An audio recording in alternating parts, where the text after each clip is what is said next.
అనారోగ్యం, ఉద్యోగం, వ్యాపారం అప్పులతో బాధపడుతున్నారా? వెంటనే జేకేఆర్ గురువు గారికి కాల్ చేసి అపాయింట్మెంట్ తీసుకోండి. హలో నమస్తే, వెల్కమ్ టు సుమన్ టీవీ. ప్రస్తుతం మనతో పాటు amphi certified mutual funds distributor అయిన పిఎస్ చంద్రశేఖర్ గారు ఉన్నారు. వీరితో ఈరోజు కొన్ని విషయాల గురించి మనం చర్చిద్దాం. హలో అండి, నమస్తే. నమస్తే.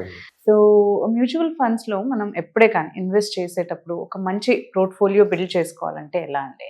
మనం బిఫోర్ మ్యూచువల్ ఫండ్స్ లో పోర్ట్ఫోలియో క్రియేట్ చేయాలి దానికంటే ముందు మనం మాట్లాడుకునేది ఏంటంటే జనరల్ లైఫ్ లో మనం మాట్లాడుకున్నాం. ఒక చిన్న కుటుంబం ఉంది అనుకోండి, ఫ్యామిలీ, వైఫ్ అండ్ హస్బెండ్, ఒక కిడ్ ఉన్నారు.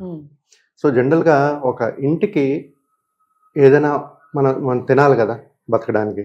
సో మనం ఒక వెజిటబుల్ షాప్కి వెళ్ళి ఏం చేస్తాము, మనకి నచ్చినవి సెలెక్ట్ చేసుకుంటూ కొనుక్కొని వస్తాం, రైట్?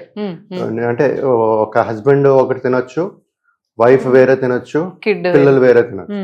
సో అందరికి కావాల్సింది తీసుకుని వస్తాం. అది ఒక పోర్ట్ఫోలియో అనుకోండి. అంటే డిఫరెంట్ నీడ్స్ కి డిఫరెంట్ నీడ్స్, డిఫరెంట్ రిక్వైర్మెంట్స్ ఉంటాయి. సో దాని పరంగా మనం సెలెక్ట్ చేసుకుని ఒక గ్రూప్ ఆఫ్ వెజిటబుల్స్, ఒక నంబర్ ఆఫ్ వెజిటబుల్స్ అనేది సెలెక్ట్ చేసుకుని ఒక పోర్ట్ఫోలియో అనుకోండి అదే. సో జనరల్ టర్మ్స్ లో అది కాకుండా మేడం, ఇప్పుడు జనరల్ గా మ్యూచువల్ ఫండ్స్ లో పోర్ట్ఫోలియో సెలెక్ట్ చేసేటప్పుడు ప్రతి ఒక్కరికి వాళ్ళ గోల్స్ అనేది చాలా క్లియర్గా ఉండాలి. లైక్ వాళ్ళు రిటైర్మెంట్ చేసుకుంటున్నారా, లేకపోతే పిల్లలు ఎడ్యుకేషన్ చేసుకుంటున్నారా, లేకపోతే ఒక హౌస్ కొనుక్కోవడానికి ఒక డౌన్ పేమెంట్ చేయడానికి ప్లాన్ చేసుకుంటున్నారు. ఈ గోల్స్ అనేది చాలా క్లియర్గా ఉండాలి. క్లియర్గా ఉండిన తర్వాత ఒక పర్సన్ రిటైర్మెంట్ కనుక్కునేటప్పుడు ఏంటంటే వాళ్ళ ఏజ్ కూడా కన్సిడర్ చేస్తూ ప్లానింగ్ అనేది చేసుకోవాలి. ఎందుకంటే వాళ్ళ రిస్క్ అప్టైట్ చూసుకోవాలి. దాన్ని బట్టి మనం పోర్ట్ఫోలియో అనేది క్రియేట్ చేసుకోవాలి. నేను ఒక ఎపిసోడ్ లో మాట్లాడాను మేడం, తంబు రూల్ అని ఉంటుంది. 100 100 minus the age of the person, ఎంతైతే బ్యాలెన్స్ ఉంటుందో అది ఈక్విటీలో పెట్టుకోవాలి, మిగతా అమౌంట్ డెబ్ట్ ఫండ్స్ లో పెట్టుకోవాలి. Thumb rule, right? సో అదొకటి ఫాలో చేస్తూ ప్రతి ఒక్క ఇన్వెస్టర్ అనేది పోర్ట్ఫోలియో అనేది క్రియేట్ చేసుకోగలుగుతుంటారు. రిస్క్ టాలరెన్స్ చాలా ఇంపార్టెంట్. ప్రతి ఒక్కరిది ఏంటంటే రిస్క్, వాళ్ళ కంఫర్ట్ లెవెల్, వాళ్ళ రిస్క్ టాలరెన్స్ అన్ని చూసుకుంటూ పోర్ట్ఫోలియో అనేది క్రియేట్ చేయడం చాలా ఇంపార్టెంట్ మేడం. ఈ ఎప్పుడైతే ఈ పోర్ట్ఫోలియో మనం చేయాలనుకుంటున్నామో ఒక ఇన్వెస్టర్స్కి, మేము చూసేది ఏంటంటే వాళ్ళ ఏజ్, వాళ్ళ రిస్క్ అపెటైట్, వాళ్ళు ఏదైనా లైబిలిటీస్ ఉన్నాయా లేవా, రైట్? సో ఇది చాలా ఇంపార్టెంట్. ఎందుకంటే ఒక గోల్ సెట్ చేసుకున్న తర్వాత, ఒక అమౌంట్ మనం పెట్టుకున్న తర్వాత ఇన్వెస్ట్మెంట్స్ ఎస్ఐపి అని స్టార్ట్ చేసేటప్పుడు అది డిస్టర్బ్ అవ్వకుండా ఆ ఏదైతే టెన్యూర్ మనం అనుకుంటున్నామో ఆ టెన్యూర్కి ఇన్వెస్ట్ చేస్తూ పోవాలి. Long term strategy. ఇప్పుడు పోర్ట్ఫోలియోని డిజైడ్ చేయాలనుకున్నప్పుడు, ఒక ఇన్వెస్ట్మెంట్ చేసేటప్పుడు మన డైవర్సిఫికేషన్ అనేది చేసుకోవాలి. ప్రతి ఒక్కరూ చేసుకోవాలి. నాకు చెప్పాను కదా, 100 minus the age should go to equities.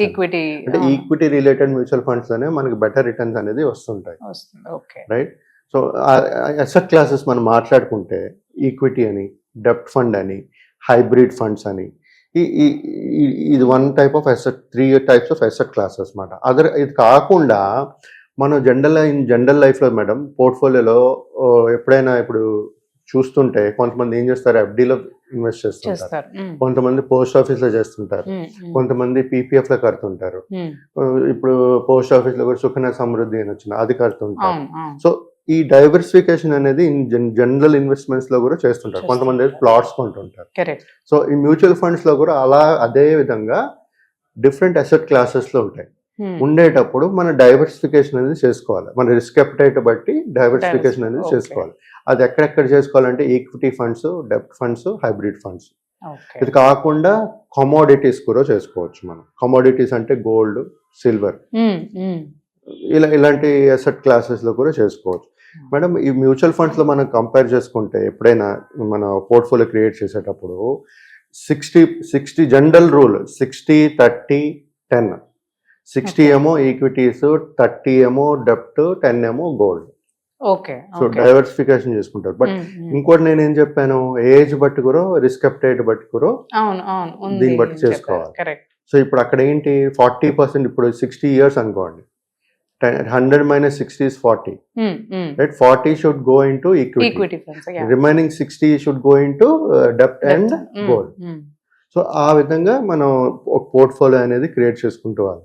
Okay ఇది ఒక్కసారి మనం ఇన్వెస్ట్మెంట్ చేసిన తర్వాత ఇది ఎప్పుడైతే మన గోల్ లాంగ్ టర్మ్ ఉంటుందో అసెట్ అలొకేషన్ చేసుకునేటప్పుడు పోర్ట్ఫోలియో రీబ్యాలెన్సింగ్ అవుతుంటది, మనకి రిస్క్ అనేది Okay. తగ్గించుకోగలుగుతాం. ఓకే అంటే మనం అలా చేసుకోవచ్చు కూడా. చేసుకోవచ్చు. ఎప్పుడైతే డైవర్సిఫికేషన్ చేస్తామో అవును అవును ఇది ఆటోమేటిక్ అవుతుంది. ఓకే డైవర్సిఫికేషన్ చేయకపోతే ఏమవుతుందంటే మన రిస్క్ అనేది తగ్గించుకోవట్లేదు. మనం రిస్క్ తగ్గించుకోలేనప్పుడు మనం రిస్క్ తీసుకోగలమా లేదా అనేది ప్రతి ఒక్క ఇన్వెస్టర్ తీసుకోలేరు. Risk correct. చాలా ఇంపార్టెంట్ ఇన్వెస్ట్మెంట్ చేసేటప్పుడు. తర్వాత మేడం ఈ పోర్ట్ఫోలియో ఇప్పుడు క్రియేట్ అయిపోయింది అనుకుందాం. ఓకే, ఒక ఇన్వెస్టర్ అయితే పోర్ట్ఫోలియో క్రియేట్ అయిపోయింది, వీళ్ళు ఇన్వెస్ట్మెంట్ జర్నీ స్టార్ట్ అయిపోయింది. సో ఒక్కసారి పోర్ట్ఫోలియో క్రియేట్ అయిపోయిన తర్వాత ఇన్వెస్ట్ అయిపోయినట్టుగా కాదు కదా, మనది ఎన్నో లాంగ్ టర్మ్ జర్నీ, సిచ్యువేషన్స్ మారిపోతుంటాయి. మన జస్ట్ 1 month బ్యాక్ చూడండి, tariff wars, trade war start అయింది, కరెక్ట్. అవును మార్కెట్ పడిపోయింది, పడిపోయింది. అవును. కరెక్షన్ అయింది, మళ్ళీ ఇప్పుడు రికవర్ అయింది. అవును ఇప్పుడు మళ్ళా సిచ్యువేషన్ ఎలాగుంది, పాక్ ఇండియా వార్ వచ్చేటట్టుగా అవును అవును మళ్ళీ అనదర్ సిచ్యువేషన్. సిచ్యువేషన్ సో నిన్న లాస్ట్ 2 days చూసుకుంటే, లాస్ట్ ఫ్రైడే థర్స్డే చూసుకుంటే మార్కెట్ డౌన్, డౌన్ ఉంది. అవును ఇప్పుడు మళ్ళీ ఈ రోజు మళ్ళీ recovery. So situations, incidents we cannot predict. But ఎవరైతే ఎస్ఐపి సిస్టమాటిక్ ఇన్వెస్ట్మెంట్ ప్లాన్స్ చేద్దాం అనుకుంటున్నారో, చేస్తుంటారో, వాళ్ళ ఆలోచించక్కర్లేదు. ఎందుకంటే లాంగ్ టర్మ్ స్ట్రాటజీ కాబట్టి మనకి ఆపర్చునిటీ వస్తుంటుంది. అంటే మార్కెట్ ఎప్పుడైతే మనకి పడుతుంటుందో కాస్ట్ యావరేజింగ్ అవుతుంటుంది, నంబర్ ఆఫ్ యూనిట్స్ ఎక్కువ వస్తుంటాయి. So on a longer run wealth అనేది క్రియేట్ అవుతుంది. ఇలాంటి సిచ్యువేషన్స్ లో లంసమ్ గా ఇన్వెస్ట్ చేయడం అనేది కొంచెం ఆలోచించుకుంటూ చేయాలి.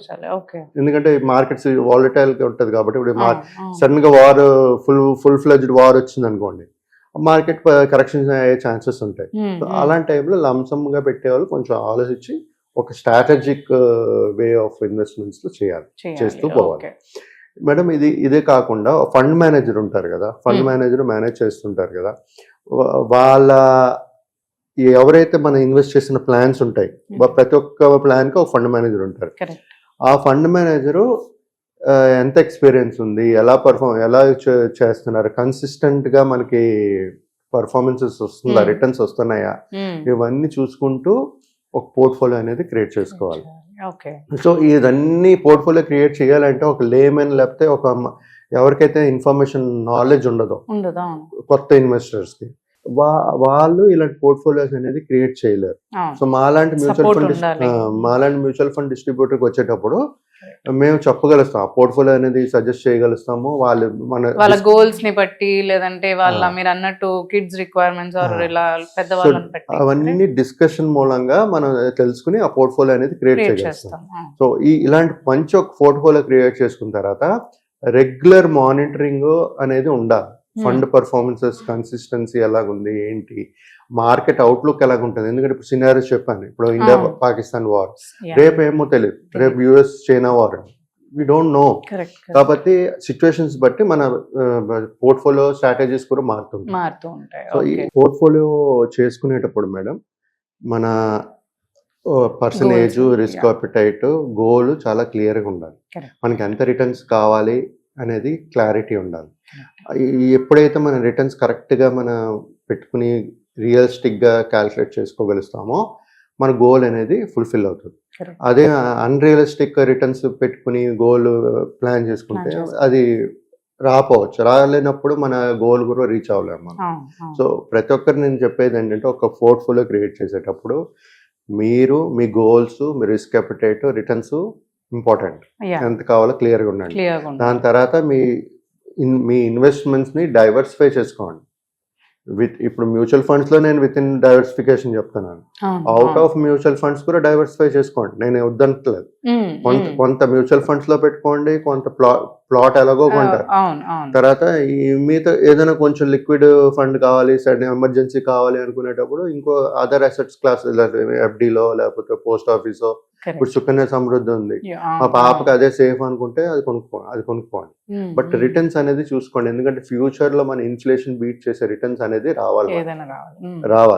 సో అలాంటి ఇన్వెస్ట్మెంట్స్ ఏదైనా ఉంటే మీరు సరే మంచి రిటర్న్స్ వస్తాయి అనుకున్నప్పుడు ఈ పోర్ట్ఫోలియో అనేది క్రియేట్ చేసుకుంటూ డైవర్సిఫైడ్ పోర్ట్ఫోలియో క్రియేట్ చేసుకుంటూ ఇన్వెస్ట్మెంట్స్ అనేది చేయాలి మేడం. ఓకే అండి, thank you so much. Thank you madam.